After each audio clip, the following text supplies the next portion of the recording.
guys, King Kaiju here, and today we're going to be doing another Kaiju review. And today's Kaiju review is on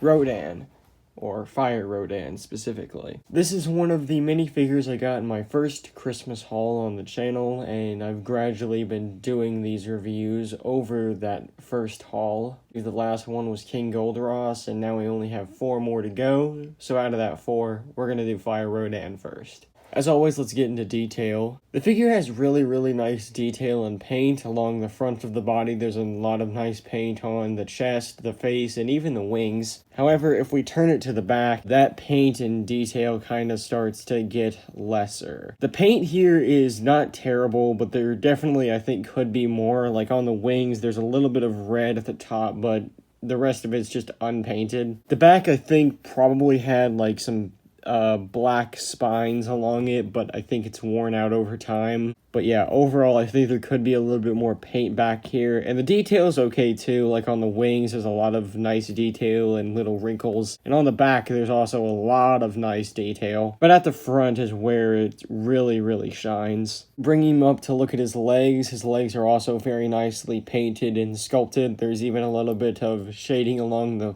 front of the legs. So yeah, overall, very nicely painted and sculpted, although I do believe there could be a little bit more at the back. Now we'll go on to articulation. For a bird monster, he surprisingly has quite a lot. His head can rotate. His legs can rotate.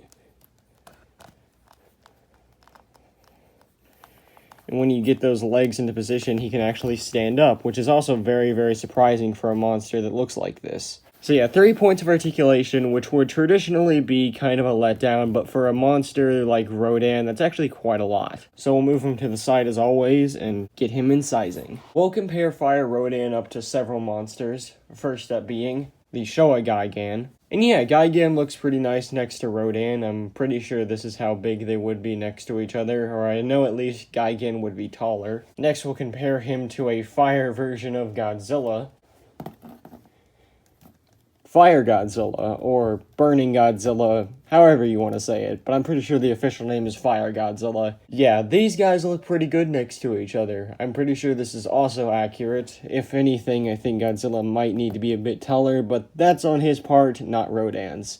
This is also a figure from a completely different company, so we really can't blame them. Finally, I'll compare him next to another Heisei creature. I'm not sure if I've compared these two already, but I'll do it anyway for this video. Mecha King Ghidorah. And yeah, Mecha King Ghidorah is taller than Rodan, which as it should be. I'm not sure if Mecha King Ghidorah should be taller or not, but it doesn't really matter. Mecha King Ghidorah is bigger than Rodan, so it's okay. So that's my review of Fire Rodan. Overall, this figure is pretty good. It does have a couple of qualities about it that I think could be better, like the paint on the back, and that's really it. But overall, other than that, this figure is fantastic. Paint and detail is really good, especially for a monster that, again, looks like this. The articulation is also good for a Rodan figure, and the sizing is also pretty good. So overall, I definitely recommend this figure. 5 out of 5, definitely. And if you see him for a good price, definitely get him. I'm not entirely sure if this figure is rare, but if it is, you know, good luck to you finding him. So that's it for Fire Rodan. Next review will probably be Gamera, so I'll see you guys in the next review.